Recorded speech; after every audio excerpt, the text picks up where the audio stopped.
bulan Rejab, kemudian Sya'ban, Ramadan dan Syawal. Baik. Tuan-tuan dan puan-puan sekalian, okey, seperti biasa program kita ataupun wacana ilmu kita pada malam ini dibawakan secara langsung oleh Akademi Tadabbur Malaysia melalui penseriman audio Zoom ataupun platform Zoom dan juga Facebook.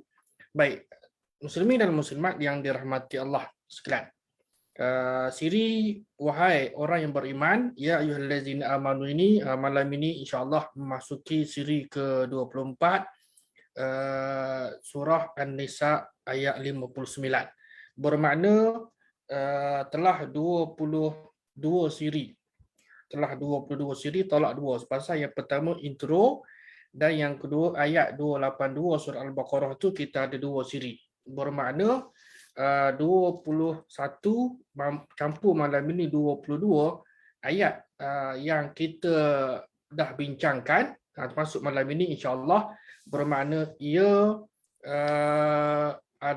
dia merupakan 1/4 daripada keseluruhan ayat seruan Allah Subhanahu wa taala kepada orang beriman, ya ayyuhallazina amanu yang terdapat dalam Al-Quran yang jumlahnya adalah 88 ayat ataupun 88 tempat dalam Al-Quran.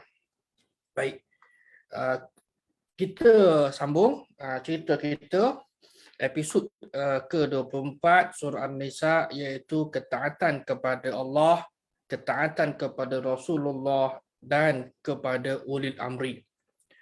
Baik, sebagai pendahuluan kepada ayat ini, tuan-tuan dan puan-puan, muslimin dan muslimat yang dirahmati Allah sekalian, ayat surah An-Nisa ayat 29 ini menyentuh berkenaan dengan suruhan Allah Subhanahu wa taala. Kita flashback balik kan, apabila Allah Subhanahu wa taala menyuruh kepada orang beriman, ya ayyuhallazina amanu, sudah tentu di sana, yakni selepas daripada ayat itu ada tanggungjawab tertentu yang mesti dilaksanakan oleh orang yang beriman tadi.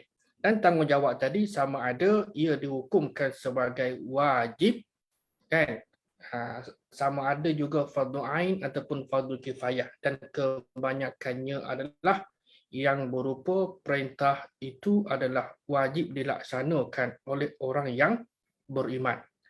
Baik. Jadi ayat ini menyentuh tentang suruhan Allah kepada orang yang beriman agar mentaati Allah, taat kepada Allah dan taat kepada Rasul dalam erti kata ketaatan yang mutlak atau menyeluruh, manakala taat kepada penguasa ataupun ulil amri dalam kalangan orang yang beriman. Baik, perintah Allah Subhanahu wa taala ini merupakan suatu gesaan agar orang yang beriman sentiasa taat, patuh kepada Allah Ta'ala dan juga Rasulnya Sallallahu Alaihi Wasallam. Manakala ketaatan kepada pemimpin yang dipilih ataupun yang dilantik, sebab dalam konteks realiti kita lah kan, ada yang dipilih, ada yang dilantik. Kita akutlah kepada sistem yang ada buat seketika tak. Baik. Jadi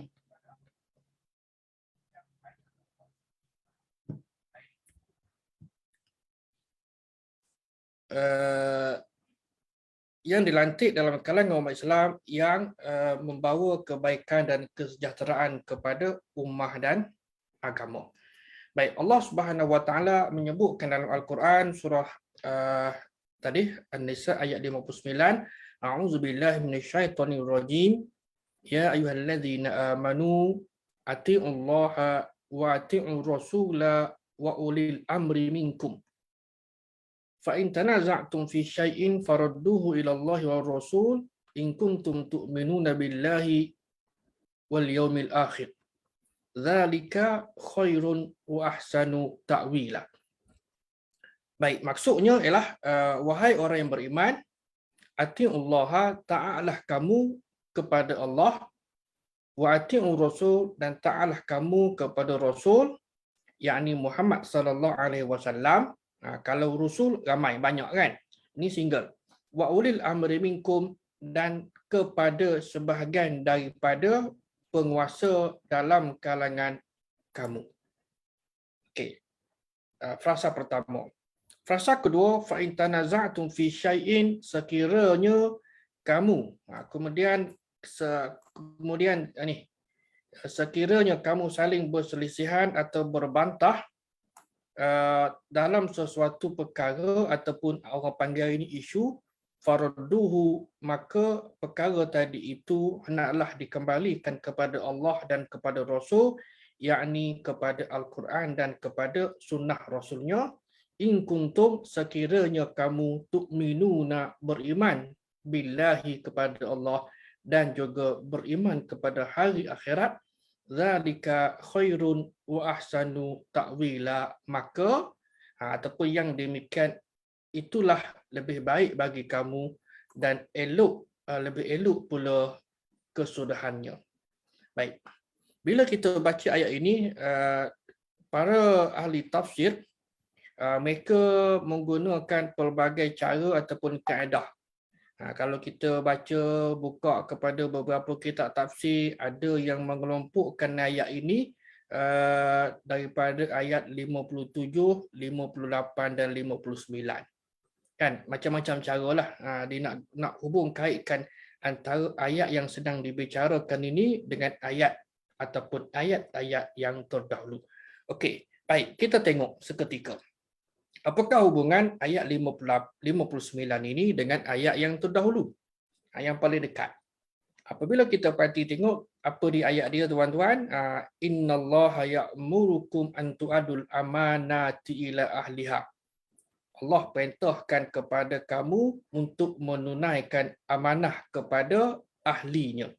Kan, wa in hakamtum bainan nas, dan apabila kamu berhukum sesama manusia, antahkumul bil adli, kena berhukum dengan adil dan saksama. Innallaha ni'imma ya'izukum bih, sesungguhnya Allah dengan suruhannya itu memberi ganjaran yang sebaik-baiknya kepada kamu. Innallaha kana sami'an basira, sesungguhnya Allah itu maha mendengar lagi maha melihat. Baik. Kita balik semula atas ni sikit. Jadi kalau ayat yang kita bicarakan tadi, ayat 59, dia bincang berkenaan dengan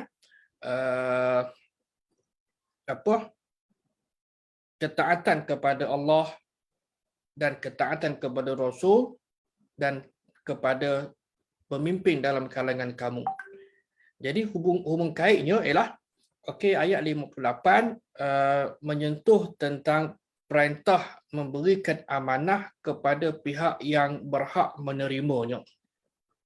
Dan pihak tersebut apabila menjalankan amanah dan tanggungjawab yang diberikan, mestilah menghukum, yakni memerintah, kan, melaksanakan tanggungjawab dia tadi itu, kewajipan, dengan adil dan saksama kepada seluruh pihak yang dipimpinnya.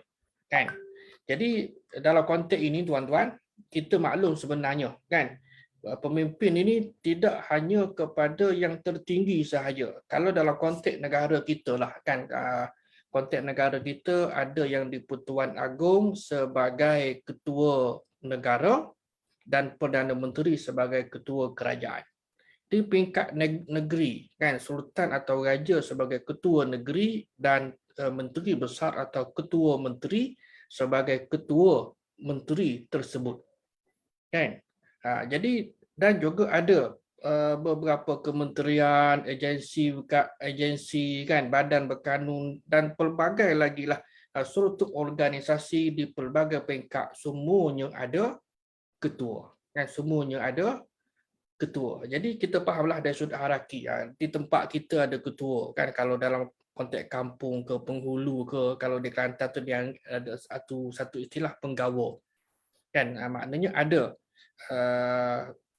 pemimpin setempat yang dilantik ataupun dipilih untuk menggalas tanggungjawab, kan, membawa ataupun menjaga perihal kebajikan dan kesejahteraan masyarakat. Baik, ayat ahli tafsir berbeza pendapat mengenai khitab kepada siapa ayat ini ditujukan.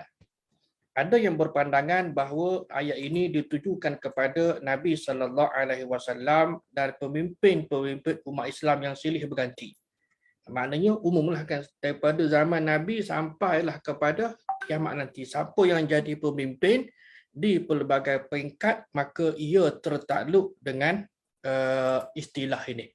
Kan dia tertakluk dengan istilah ataupun maksud ulil amri ini, kan, dengan khitab Allah Subhanahu wa taala.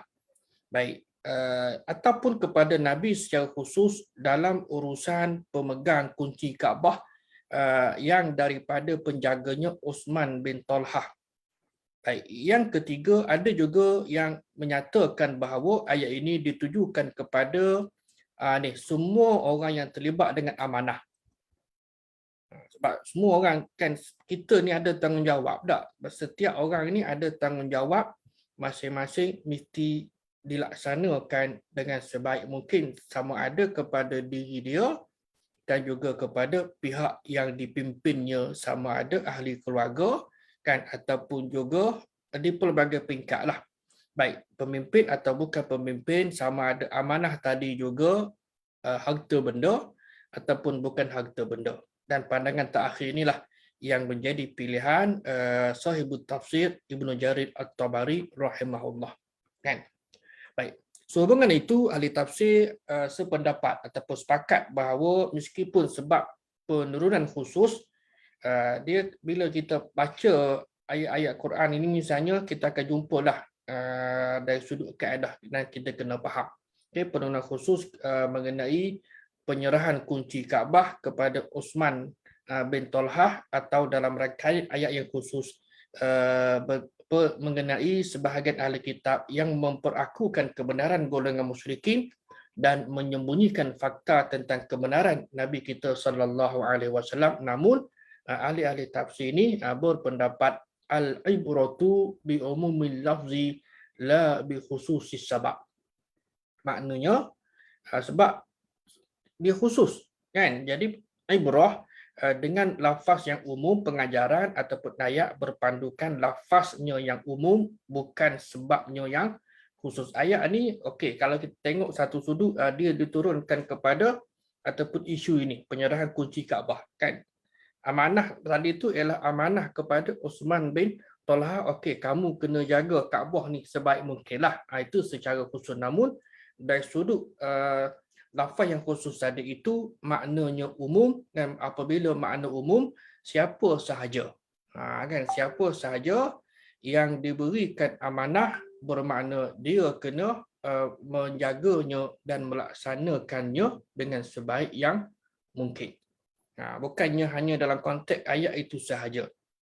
Kalau kita, sebab ada sebahagian daripada sarjana ini ataupun orang yang mentafsirkan, cuba memahami Al-Quran ataupun cuba mentafsir Al-Quran mengikut kaedah yang mungkinlah yang tidak selari dengan kaedah ulama yang terdahulu, kan? Sebab dia melihat dari sudut konteks ayat itu semata.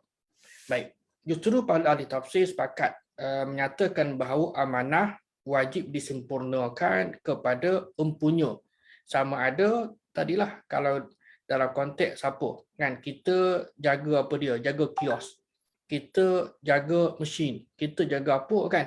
Jadi kepada siapa? Token kedai kita Cina, raja Cina ni, kan. Kan, kita bekerja dengan company Cina contohlah, kan.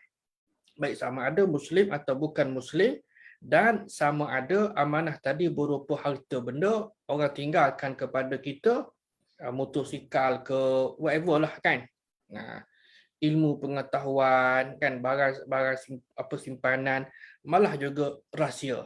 Kan, rahsia misalnya tuan lawyer, kan, peguam, kan, dia ada rahsia, ada rahsia kepada siapa? Anak guam dia, kan, yang melibatkan kes perceraian misalnya, kan.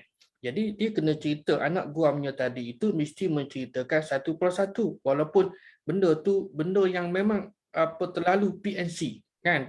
yang terlalu sulit untuk diketahui oleh peguam, akan tetapi peguam mesti menjaga kerahsiaan tadi, tak boleh cerita kepada pasangannya pun, kan? Itu antara bentuk amanah yang perlu dijaga, ataupun urusan kebajikan awam yang masih lagi pada peringkat amanah. Baik, skop amanah ini tuan-tuan, dia meliputi perkara agama, sosial atau masyarakat, ini pelbagailah, ekonomi, politik dan sebagainya. Dan prinsipnya ialah tanggungjawab kepada semua perkara. Ini yang susah ni, kan? Kita bercakap macam saya lah, kata okey, seolah-olah dia macam dia tu baik sangat. Tak, kita tidak, kita banyak kelemahan sana sini atau bawah kiri kanan. Cuma kita berusaha untuk nak menampung, nak menutup kelemahan tadi dan memperbaiki kelemahan tadi, kan, dari masa ke semasa. Sebab kita banyak kelemahan, kan? Orang tak tahu keburukan seorang itu ataupun saya kerana Allah menutup aib saya, kan? Jadi kita kena pakat-pakat jagalah, kan? Tapi dari sudut tanggungjawab, buatlah setakat yang termampu. Sebab kadang-kadang kita manusia, kita manusia, tapi jangan letakkan alasan. Alasan manusia ni, saya ni sakit, saya ni lemah dan sebagainya, menyebabkan kerja yang dipertanggungjawabkan itu tidak dapat dilaksanakan dengan baik dan sempurna. Baik. Kerana kita juga maklum bahawa setiap amanah yang diberikan kepada kita akan ditanya, kan, kita kena jawab nanti. Bukan setakat tugas ketua kampung ke, jadi imam di surau ke, semualah, kan. Jadi akan ditanya di hadapan Allah Subhanahu Wa Taala nanti. Baik, 9:33. Perbincangan. Allah Subhanahu Wa Taala perintahkan kepada allazina amanu, orang yang beriman, untuk melaksanakan dua perkara. Ayat-ayat ini ayat famous, kan, saya kira ramai yang telah pun mengetahuinya. Baik, tak apa kita baca. Perintah untuk buat dua perkara bagi kebahagiaan manusia di dunia dan di akhirat. Baik, dua perkara tadi bila kita baca ayat tadi, kita flashback balik, kan. Ya ayyuhallazina amanu, wahai orang beriman, atiullaha, ta'alah kamu kepada Allah, wa atiur rasul, dan ta'alah kamu kepada rasul, dan wa ulil amri minkum, dan juga kepada pemerintah atau penguasa dalam kalangan kamu. Baik. Jadi ketaatan kepada Allah dan ketaatan kepada Rasul sallallahu alaihi wasallam adalah ketaatan yang mutlak, tidak boleh berbelah bagi. Kan? Tidak boleh berbelah bagi. Ketaatan kepada Allah dan ketaatan kepada Rasul. Adapun kepada ulil amri, orang kata tengok keadaan dan suasana, selagi mana dia tidak menyuruh atau memerintahkan kepada perkara-perkara maksiat dan kemungkaran, kan, yang tu boleh. Kalau wa illa fala, dan kalau tidak maka tidak perlu taat, kan. Dan benda ni pun benda panjang, dibincang dari sudut pandang politik dan seumpamanya lah. Baik. Jadi jika mereka menyuruh ke arah kemaksiatan, maka tidak ada ketaatan kepada mereka dalam perkara tadi. Ini kerana Allah Subhanahu Wa Taala tidak menyuruh orang yang beriman, dua umat Islam secara umumnya, untuk melakukan maksiat. Sebaliknya seruan Allah kepada kita, kepada orang Islam, ialah untuk nak mencegah dan juga meninggalkan maksiat dan apa jua jalan yang membawa kepada maksiat dan keingkaran kepada perintah Allah Subhanahu Wa Taala. Baik. Selain itu, frasa pertama ayat, kita tengok balik, ya ayyuhallazina amanu, kan, atiullaha wa atiur rasul wa ulil amri minkum. Jadi wahai orang yang beriman, taatlah kamu kepada Allah, taatlah kamu kepada Rasulullah, dan taatlah sebahagian pemimpin dalam kalangan kamu. Dapat kita fahami sebagai melaksanakan ketaatan menerusi amalan kitab menyayangi Al-Quran, kan. Jadi dengan merujuk kepada Al-Quran dan apa jua yang Allah Subhanahu Wa Taala perintahkan. Kita juga maklum tuan-tuan, dalam Al-Quran dan juga hadis Nabi sallallahu alaihi wasallam, kan, Nabi sebagai penjelas, Nabi sebagai penerang kepada ayat-ayat Al-Quran, Jadi ada perintah tersebut yang dihukumkan sebagai wajib ataupun fardu, kan? Ibadah yang dilakukan oleh Rasulullah itu ada yang berbentuk wajib dan ada yang berbentuk sunat, kan? Jadi Nabi lah yang menunjuk ajar. Contoh yang mudah, solat je lah, kan? Solat ada solat wajib, ada solat yang sunat, kan? Baik, kita ni kadang yang wajib ni kita buat, yang sunat tak berapa nak buat. Sekali saja, dan kadang-kala kita memilih, kita akan tanya ada fadilat ke tidak, kan?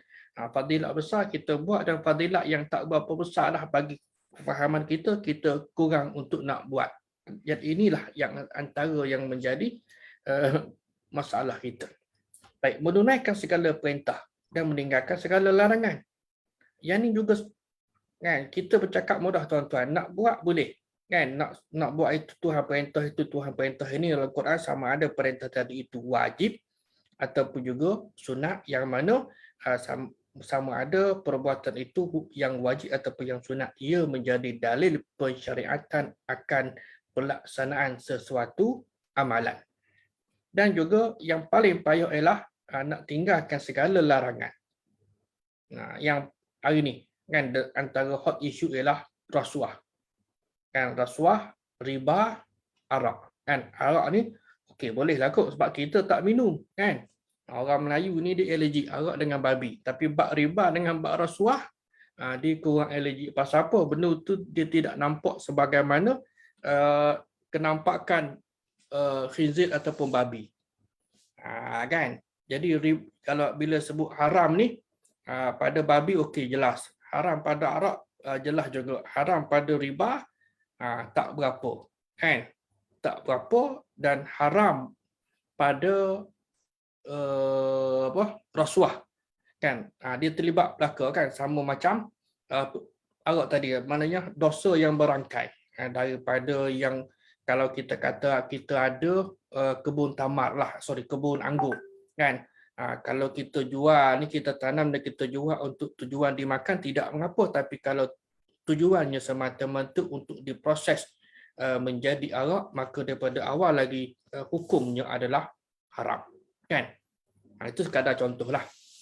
Jadi dia akan bertalian, kan?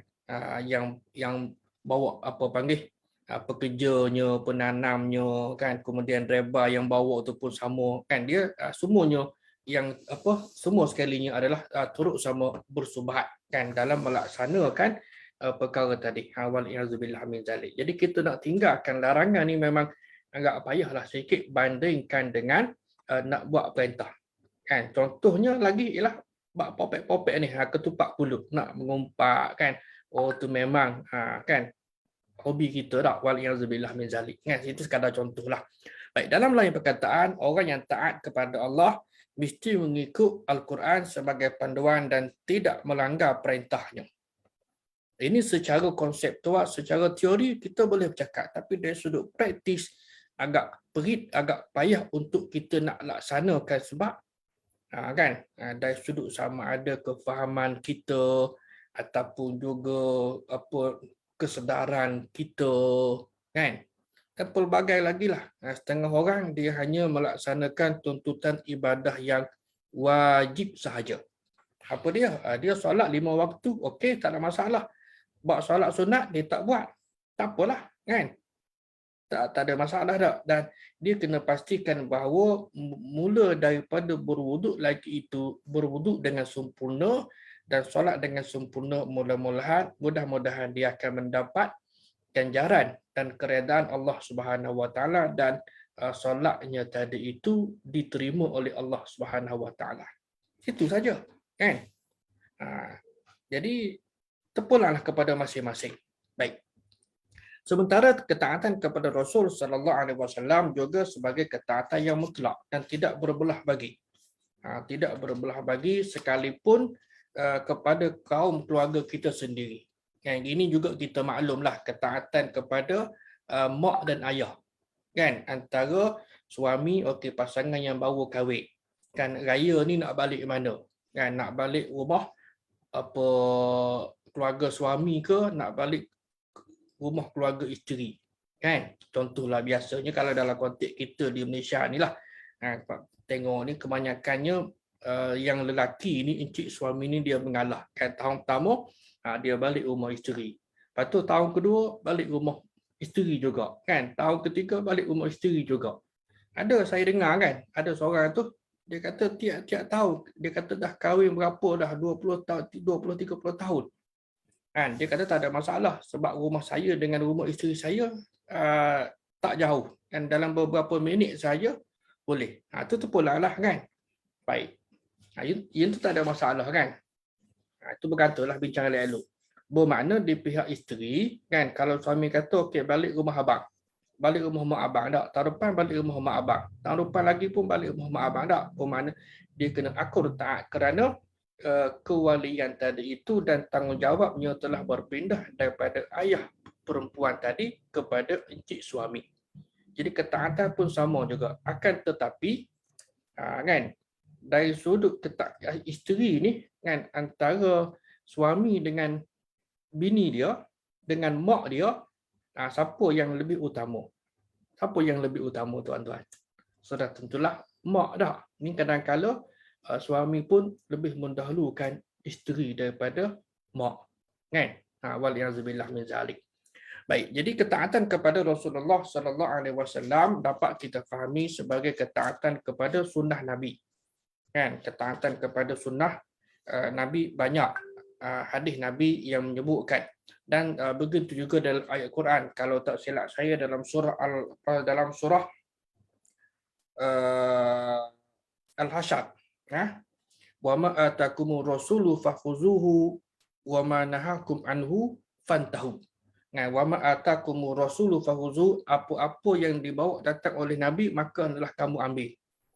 Dan wa ma nahakum anhu, apa yang dia larang, mana apa yang Nabi sallallahu alaihi wasallam itu larang kepada kamu, makna kepada kita lah, fantahu, berhentilah ataupun jauhkanlah daripada melakukan perkara tersebut. Kan? Wattaqullah, dan bertakwalah kamu kepada Allah, innallaha syadidul iqab, sesungguhnya Allah itu maha keras akan hukumannya. Baik, dan kita dapat lihat di sini misalnya menerusi firman Allah Subhanahu wa taala dalam surah An-Nisa. Man yuta'il rasul faqad ata Allah. Maknanya dari sudut ketaatan Allah dan ketaatan kepada Rasul. Siapa yang taat kepada Rasul, sesungguhnya dia telah taat kepada Allah. Kan? Jadi wa man yatawalla fama arsalnaka alaihim hafiza. Siapa yang taat kepada Rasul, maka dia telah taat kepada Allah. Dan siapa yang ingkar, berpaling, yakni tidak taat kepada Nabi Rasul, maka janganlah engkau berduka cita wahai Muhammad, kerana kami tidak mengutusmu untuk menjadi pengawal yang memelihara mereka dari melakukan kesalahan. Karena kita nak buat apa tak hari ni? Kan, orang yang taat kepada Rasul bermakna automatically dia akan taat kepada Allah Subhanahu wa taala. Kan? Tapi yang taat kepada Allah macam mana? Benda ni benda yang mungkin kita rasa kita buat betul dah, kan? Kita faham betul dah, tapi ada kalanya ada yang tidak betul di situ. Dari sudut kefahaman kita ni tuan-tuan. Kan, kefahaman kita ni mungkin kita pakat-pakatlah buka hati, buka minda kita untuk kita semak satu persatu sama ada ayat-ayat Al-Quran Al-Karim yang kita telah baca, yang kita telah telaah, maupun hadis-hadis Nabi sallallahu alaihi wasallam, dan juga ilmu-ilmu yang lain. Kita buat double check, kan? Baik. Ketaatan satu jalan yang dapat jaga manusia daripada penyelewengan. Dalam konteks ketaatan kepada Nabi cukup mudah, kan? Cukup mudah pasal apa? Ibadah, kan? Ibadah ni ibadah khusus, solat, zakat, puasa, kan? Cukup mudah. Ibadatnya macam berzikir lah. Tadi sebentar tadi saya petang tadilah saya ada dengar, kan, zikir semut, kan? Semut ni berzikir berkenaan dengan apa, dan danah ni. Pelik juga, kan? Tak tahulah kok mana. Jadi dan bahasa semut lah, maknanya yang dan danah itu, bahasa semut itu yang diterjemahkan sebagai la ilaha illallah, kata silap saya lah, kan. Jadi ringkas cerita, okey, orang tadi tu ambil dan dia zikirkan tadi. Sepatutnya kalau kita nak berzikir, afdalul zikri la ilaha illallah, kan Nabi SAW dah sebutkan bahawa zikir yang paling afdal adalah la ilaha illallah, dan juga banyak zikir lain yang memang cukup mudah, senang untuk diingat dan juga disebutkan. Sebab zikir-zikir dalam Islam ni simple. Yang Nabi SAW ajar kebanyakannya memang cukup mudah dan cukup senang tak? Subhanallah, kan, alhamdulillah, wala ilaha illallah, wallahu akbar. Tak, kan kita nak berulang kali kan cukup mudah, kan. Dan adalah zikir-zikir yang lain tu di sebelah paginya, petangnya dan seumpamanya lah, kan. Baik. Jadi ketaatan tadi yang saya katakan bahawa satu jalan yang dapat jaga manusia daripada pelbagai penyelewengan. Artinya kita ikut salah kan dalam konteks ibadah, kan dalam konteks ibadah khusus puasa, kan. Puasa kita nak masuk bulan Rejab, kan. Jadi bagaimana nak puasa ni? Kan. Jadi puasalah sebagaimana biasalah Isnin Khamis dan juga hari-hari putih, kan. Kerana itu memang jelas disyariatkan dalam agama. Ini kita maklum, kan. Baik. Jadi dia akan selamat daripada penyimpangan ataupun penyelewengan ataupun juga kepalsuan. Maknanya ibadah tadi tu nampak betul tapi palsu. Saya ada juga dengar kan baru ni lah, solat hifzul iman, solat jaga iman, kan. Jadi biar betul, kan, duk cari-carilah, double check ni. Tak ada pun solat jaga iman, kan. Yang ada adalah solat fardu dan solat rawatib, kan. Solat rawatib kita juga maklum, dan ada sejumlah solat yang disyariatkan dalam agama. Ini mudah saja, kan. Solat-solat yang famous lah dalam kalangan masyarakat kita ni. Yang pelik-pelik itu mari daripada mana? Kita cuba tanya mana sumber hadis Nabi SAW yang menunjukkan bahawa baginda melakukannya, kan. Ataupun juga ada dalam kalangan sahabat yang buat dan Nabi tahu dan Nabi endorse akan perbuatan ataupun Nabi endorse akan solat yang dilakukan tadi, kan. Kalau tidak, wa illa fala. Tak. Baik. Ataupun juga yang sesat. Minta jauh lah, kan. Baik, seseorang itu pasti tidak akan sesat ataupun menyimpang dari jalan kebenaran. Mana kalau kita ikut dari sebab apa? Sebab ibadah ni cukup simple, kan. Kita jaga solat yang fardu, kita buat solat yang sunat. Solat apa tuan-tuan yang solat sunat ni? Duha pun ada, kan. Waktu duha ni juga waktu yang cukup panjang, kan, daripada naik matahari, kan. Mana perbezaan ulama lah, sama ada 15 minit ke 22 minit. Itu technical aspect lah. Artinya solat duha ini memang ada, ia disyariatkan dalam Islam, kan. Sampailah kepada waktu zawal, okey, ada solat zuhur, kemudian ada qabliyah dan ba'diyah, kemudian asar, kan, maghrib, kan. Jadi solat malam pula ada bahagian dia lah, kan. Ada solat malam yang terdiri daripada solat tahajud dan juga solat witir lah, kan, dan juga yang berkaitan dengannya. Jadi yang pentinglah kita nak istiqamah dulu ni, nak istiqamah solat-solat yang tadi itu pun. Rawatib yang 5 ni pun, 5 waktu ni pun tak terjaga kita. Nah, contohlah, kan, kalau dapat maintain yang ni, dan juga solat tahajud walaupun 2 rakaat dan juga witir 3 rakaat kita maintain setiap malam, insya-Allah, kan. Sekali-sekala mungkin boleh buatlah panjang dan lama, ini atas dasar kita orang awam. Kalau yang dapat buat lebih baik daripada itu, alhamdulillah. Nak maintain tu yang menjadi cabaran kepada kita, tuan-tuan. Baik, Allah Subhanahu Wa Taala ada menyebutkan dalam suratul Maidah, ya ahlul kitab, qad ja'akum rasuluna yubayyinu lakum katsiran mimma kuntum tukhfuna minal kitab. Wahai ahli kitab, kita maklum ahli kitab ni siapa? Orang Yahudi dan Nasrani. Maknanya mereka ada kitab, kan, Taurat dan Injil, kan, yang dibekalkan kepada Nabi dan Rasul yang terdahulu, kan. Nabi Musa dan Nabi Isa alaihi wassalam telah datang kepada kamu, Rasul kami, yakni Muhammad sallallahu alaihi wasallam, yang menerangkan kepada kamu katsiran mimma kuntum tukhfuna minal kitab. Banyak benda perkara yang kamu sembunyikan daripada Alkitab. kan? Dia tidak cerita benda yang betul. Wa ya'fu an katsir, dan kamu sembunyikan dan banyak pula yang dibiarkan. Qad ja'akum minallahi nurun wa kitabun mubin, dan sesungguhnya ia telah datang kepadamu cahaya, makna Al-Quran itu, wa kitabun mubin, dan kitab yang menerangkan. Baik, yahdi bihillahu manittaba'a ridwanahu subulas salam. Yahdi bihillahu, yang mana Allah Subhanahu wa taala, bihillahu, dengan kitab itu Allah memberi petunjuk kepada orang yang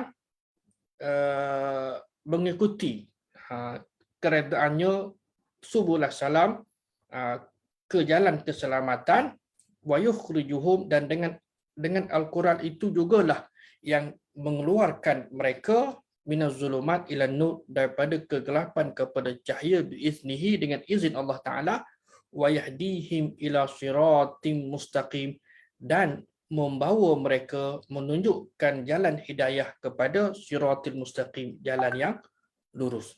Sebab apa? Kerana cerita ahli kitab dia dah tahu dah kan, kerana dalam kitab Taurat dan Injil telah pun diceritakan perihal kedatangan Nabi dan Rasul yang terakhir. Kan? Baik. Dan juga dalam surah Az-Zumar, Allah Subhanahu wa taala menyebutkan wattabi'u ahsana ma unzila ilaikum min rabbikum min qabli an ya'tiyakumul azabu baghtatan wa antum la tash'urun. Wattabi'u ahsana ma unzila ilaikum, dan ikutilah, ini perintah, ikutilah ataupun turutlah Al-Quran, sebaik-baik panduan hidup yang diturunkan kepada kamu dari Tuhan kamu, min rabbikum min qabli an ya'tiyakumul azabu baghtah, sebelum datang azab secara mengejut, wa antum la tash'urun, dan kamu ni tidak menyedarinya. Tidak menyadari, makna kita ni kan manusia sentiasa leka, tiba-tiba mati mengejut. Tak? Tiba-tiba mati mengejut, ini yang kita tak nak kan. Jadi bermakna ajal maut itu di tangan Tuhan kan. Jadi kita kena sentiasa ready, tak apa saya muda lagi. Kan, tak apa saya sihat lagi, tak. Jadi berapa ramai tuan-tuan, kawan-kawan kita, saudara mara, sahabat handai dan sebagainya yang dijemput oleh Allah Subhanahu Wa Taala dalam keadaan sedemikian. Ada kalanya biar betul rasa minggu lepas baru duduk mengopi, duduk mengetih dengan dia. Tiba-tiba kan kena heart attack tak, contohlah. Inilah antara yang berlaku. Kan? Baik, bagaimana pula dengan ketaatan kepada penguasa ataupun ulil amri? Ketaatan kepada mereka adalah bersifat nisbi ataupun tidak mutlak. Sebagaimana ketaatan kepada Allah dan Rasul yang bersifat mutlak. Kan? Ini kita maklum tak? Jadi ketaatan kepada Allah dan Rasul mesti tak dapat tidak. Adapun kepada pemimpin dalam kalangan kamu, dia separuh-separuh, tengok keadaan. Kan? Dan uli amri di sini diberikan dengan pelbagai pentafsiran ataupun pendefinisian dengan maksud yang luas, sama ada pemimpin tadi di pelbagai peringkat. Yang tertinggi yang saya katakan tadilah, yang di Pertuan Agong ke, Menteri Besar ke, Perdana Menteri ke, KSU ke, kan apa lagi, Datuk Bandar ke, yang di Pertua Majlis Perbandaran, Majlis Bandaraya ke dan sebagainya kan, ataupun juga Ketua Terus Angkatan Tentera ke, Ketua Polis Negara ke, SPRM ke, apa lagi, PDRM ke, apa lagi M kan, semuanya ada kan tanggungjawab dan kewajipan yang tersendiri. Itulah uli amri dalam konteks skop dan ruang bidang tugas mereka. Kan? Baik, ini kerana mereka lah, kerana kepada mereka lah keyakinan dan kepercayaan kita selaku rakyat jelata kan, kita harapkan mereka dapat melaksanakan amanah dan dengan sebaik mungkin, dan kewajipan membawa pentadbiran ataupun pemerintahan mencapai mardhatillah dan untuk kebaikan dan kesejahteraan rakyat negara kita lah. Ini dalam konteks yang khusus. Baik, yang kedua. Ialah okey, habis yang pertama. Frasa yang kedua ayat ini berkenaan dengan apabila kamu berselisih. Kita flashback, kita undur balik. apabila fa in tanaza'tum fi syai'in farudduhu ila Allah wa Rasul. Okey, frasa yang kedua. Sekiranya kamu berselisih tentang sesuatu perkara, maka hendaklah dikembalikan kepada Allah dan Rasulnya. Kan? Baik. Dikembalikan kepada Allah dan Rasulnya. Okey, poin yang kedua tadi, perintah kepada allazina amanu, orang yang beriman, kena bila ada perselisih pandangan tentang sesuatu isu lah, terutama isu agama lah kan. Jadi kena refer balik kepada Allah, yakni Al-Quran, dan juga Ar-Rasul, iaitu sunnah Nabi SAW. Ini juga dapat kita lihat dalam ayat lain, surah Asy-Syura, wa makhtalaftum fihi min syai'in, apa-apa pun yang kamu berselisih, maka tentang sesuatu pun, fahukmuhu ilallah, maka hukumnya hendaklah terserah kepada Allah, yakni kepada Al-Quran lah. Kan? Jangan salah faham tak, kuklah orang yang tak faham, habis kepada Allah, pergi tanya Allah lah. Kan? Pergi tanya Allah lah. Tak. Jadi lafzul jalalah Allah di sini maknanya merujuk kepada Al-Quran. Jadi bila merujuk kepada Al-Quran pun ada lagi disiplin, subdisiplin dia merujuk kepada tafsir ayat. Bagaimana kita nak memahami akan sesuatu benda tadi. Kan ada tafsir ayat yang muhkamat, kan ayat hukum kan. Jadi kena rujuk kepada pakar dia di dalam mendapatkan sesuatu penjelasan. Kan? Dan juga misalnya berkenaan dengan puasa, kan kita nak puasa nanti tak, ya ayyuhallazina amanu kutiba alaikumusiyam kama kutiba alal ladzina min qablikum la'allakum tattaqun, ayyaman ma'dudat, beberapa hari je. Tak kan, bahasa mudah, beberapa hari tertentu sahaja. Jadi Al-Quran tidak menyebutkan akan kefarduan puasa dalam bulan Ramadan. Maka kan rujuklah kepada Rasulullah selaku orang yang membawa mesej nubuah, yang kerja Nabi ni memberi penjelasan kepada isi kandungan Al-Quran.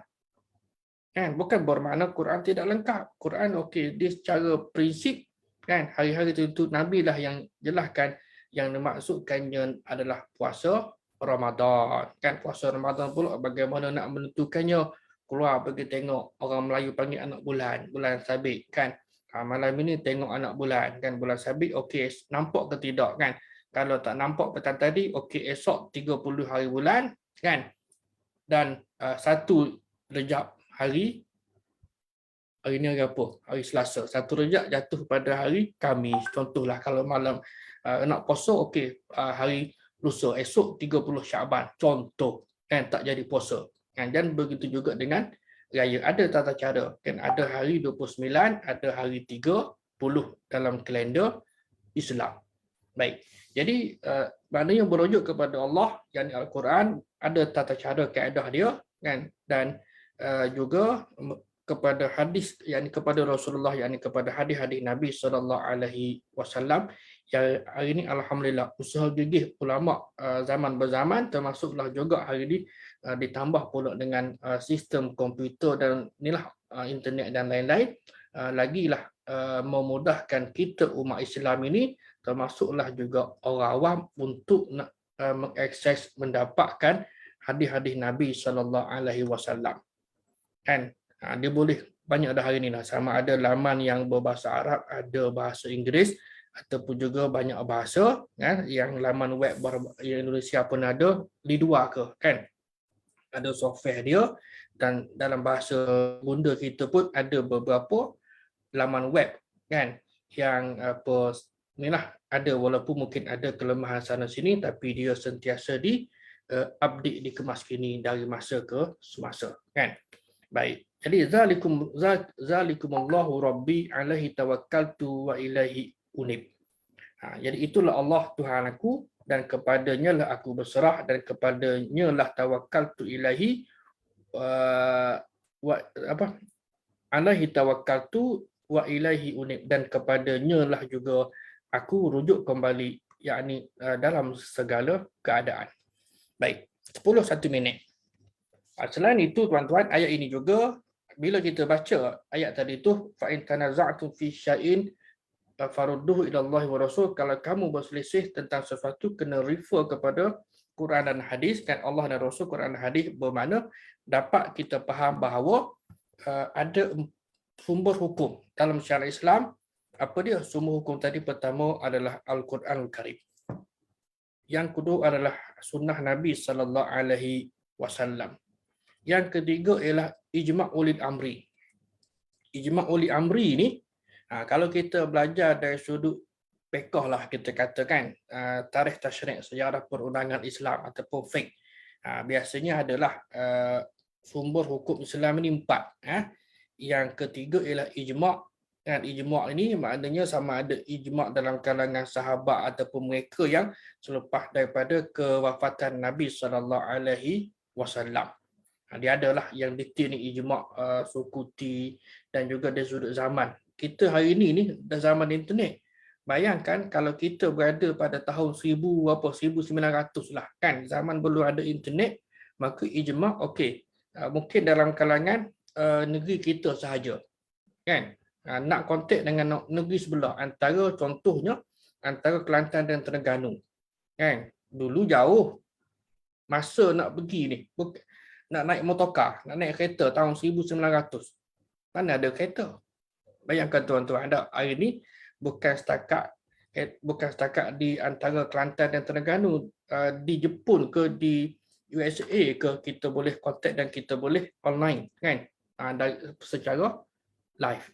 So tak ada isu. Kan? Jadi kalau misalnya ijma' lah, ijma' setempat orang Kelantan, okey ijma', dan mungkin ada persamaan ataupun sedikit perbezaan dengan praktis yang dilakukan oleh rakyat Terengganu pada masa itu. Contohlah, dan hari ini perlu diselaraskan supaya amalan Islam itu selaras antara negeri-negeri yang ada. Ini sekadar contohlah kan.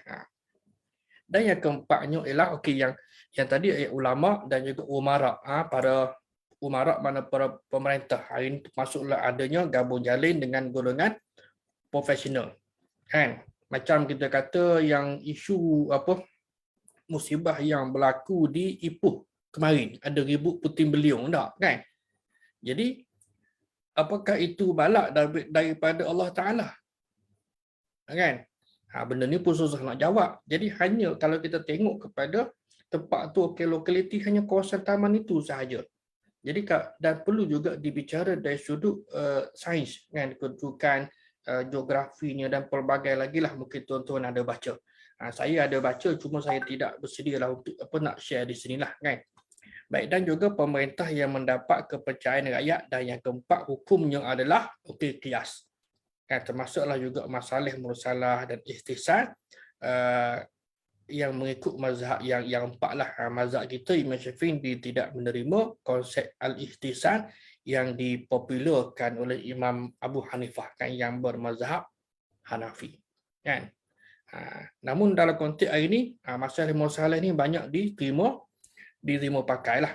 Baik, ataupun dua sumber tambahan ini dipertimbangkan dalam hukum kias. Maknanya ada 4 kan, ada 4 yang menjadi asas. Adapun yang berbeza mazhab itu ialah kita anggap sebagai technical aspect, namun dalam konteks hari ini para cendekiawan kontemporari lebih terbuka untuk menerima yang sumber hukum selain daripada 4, melihat kepada uruf kan, mana adat semasa ini kan, tidak hanya sekadar ayat Al-Quran ataupun juga nas hadis itu difahami dalam erti kata kaku ataupun beku semata.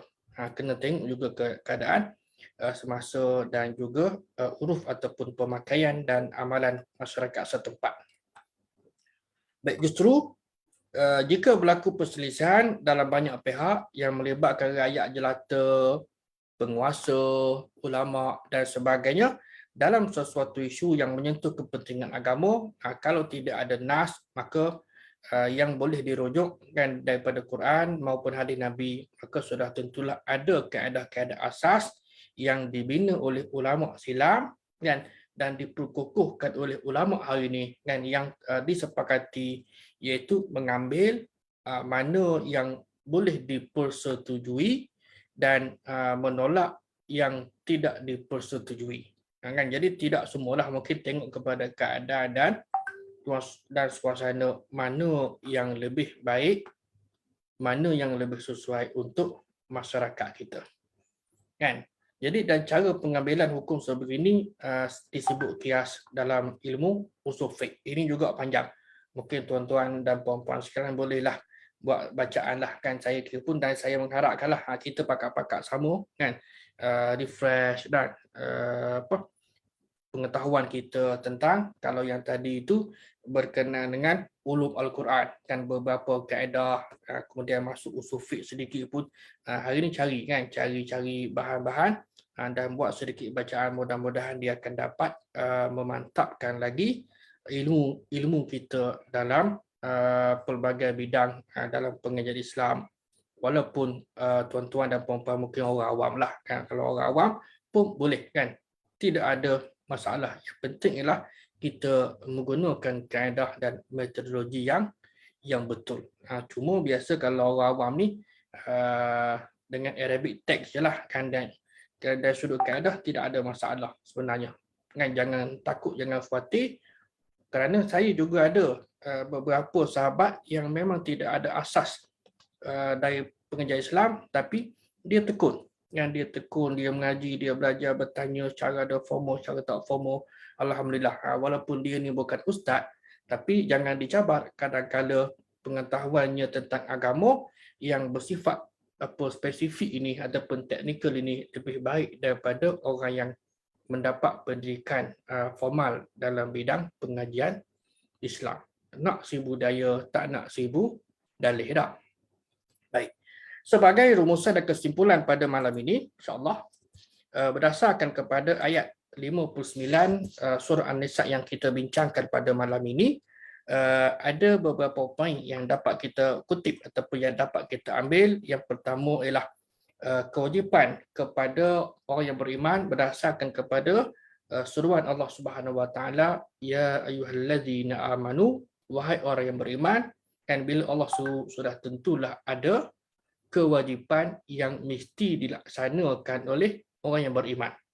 Maka orang yang beriman, siapa mereka tadi tu? Kita kah? Orang yang beriman ni. Kalau kita rasa kita ni orang yang beriman, sudah tentulah kita akan berusaha semampu mungkin untuk nak melaksanakan perintah tadi dan meninggalkan larangan tersebut. Kalau larangan lah kan. Baik, jadi yang pertama ialah kewajipan kepada orang beriman dan juga kepada umat Islam. Umat Islam ni dari sudut ranking, kita maklum yang bawah sekali adalah Muslim, kemudian mukmin, muhsin, kan, muhsin, musleh dan islah, dan yang kelima ialah muttaqi. Kan?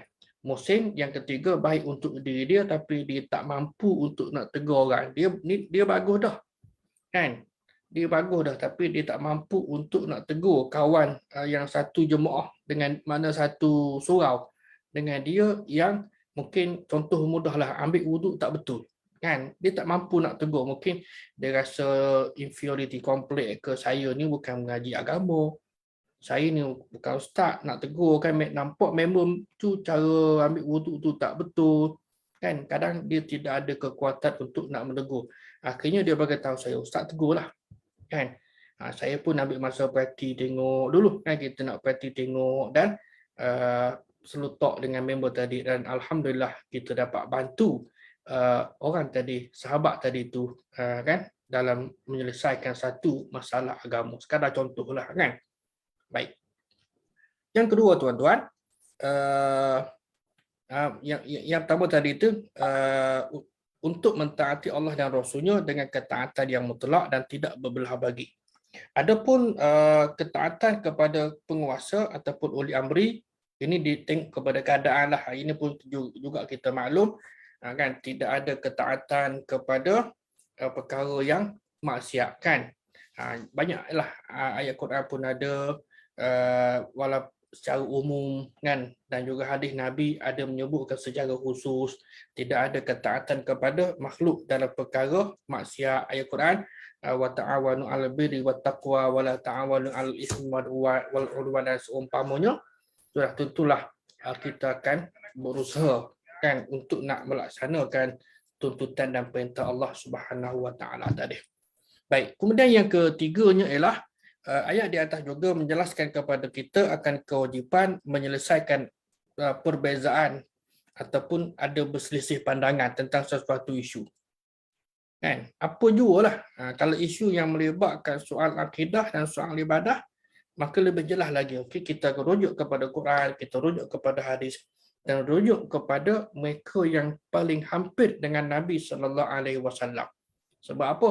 Kan Nabi ada menyebutkan dalam hadis baginda sebaik-baik kurun adalah yang pertama, yang kedua, yang ketiga tak. Maka kita tengok dari sudut amalan mereka ataupun yang juga yang sebelum itu dari sudut akidah mereka, bagaimana akidah sahabat, bagaimana akidah tabi'in, kan, bagaimana akidah tabi'in termasuklah juga imam mazhab, dan juga bagaimana amalan mereka salafus soleh, sahabat, tabi'in dan tabi'in, kerana mereka itulah yang disebutkan oleh Nabi sallallahu alaihi wasallam sebagai tiga jenis ataupun golongan manusia yang terbaik, kan. Tiga golongan walaupun adalah perbezaan pandangan kurung tu apa dia, kan. Jadi biasanya kita letak kepada satu penanda arah, iaitu tiga generasi lah. Yang pertama, sahabat yang sempat melihat dan juga berinteraksi dengan Nabi sallallahu alaihi wasallam. Yang kedua adalah tabi'in yang mengambil contoh teladan dari sudut akidah dan juga ibadah dan perkara-perkara lain daripada para sahabat yang mula bertebaran di sebahagian ataupun di sama ada di semenanjung tanah Arab maupun di luar tanah Arab, kan, tabi'in yang ada di Baghdad ataupun di Iraq, di Syria, kemudian di Mesir, kan, dan sebagainya. Dan selepas itulah tabi'in semakin luas lagi lah wilayah Islam ini, kan, melebar sampailah kepada luar daripada semenanjung tanah Arab. Maka itulah yang terbaik. Jadi kalau ada perselisihan pandangan, sebaik-baiknya lah rujuklah kepada Al-Quran dan juga hadis, nescaya akan dapat penyelesaian, dan jangan lupa kepada sumber ijma' dan juga kias, dan di samping sumber-sumber dalam mazhab kita lah ahli sunnah wal jamaah, kan. Dan kena bezalah dengan Syiah ni, kadang-kala ada, kan, sebahagian daripada kita dia tidak perasan, dan hari ini alhamdulillah sebenarnya kalau tuan-tuan boleh tarik kitab hadis Syiah ni, apa nama, Al-Kufi, tak ingat dah, kan.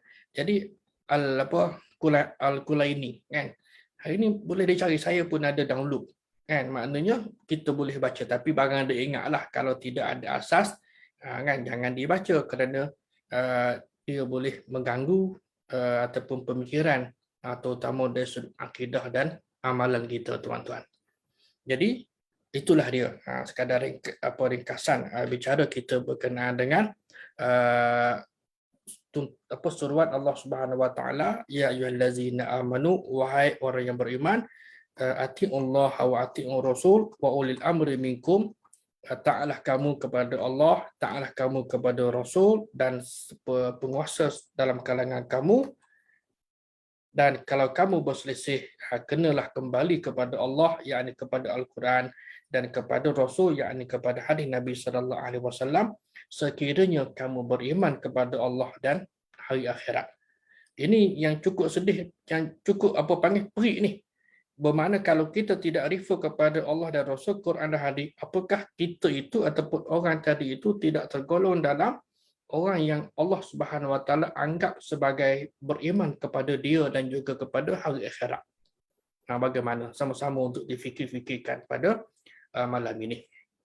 Jadi mudah-mudahan perkongsian yang sedikit ini ada manfaat dan kebaikannya, dan yang baik itu mudah-mudahan datang daripada Allah Subhanahu Wa Taala, dan yang lemah, yang kurang itu datang daripada kelemahan dan kejahilan diri saya mohon ampun dan maaf. Dan aku qouli hadza, astaghfirullahalazim li wa lakum, wassalamualaikum warahmatullahi wabarakatuh. Kita tangguhkan dengan kafaratul majlis dan suratul As. Wallahu a'lam.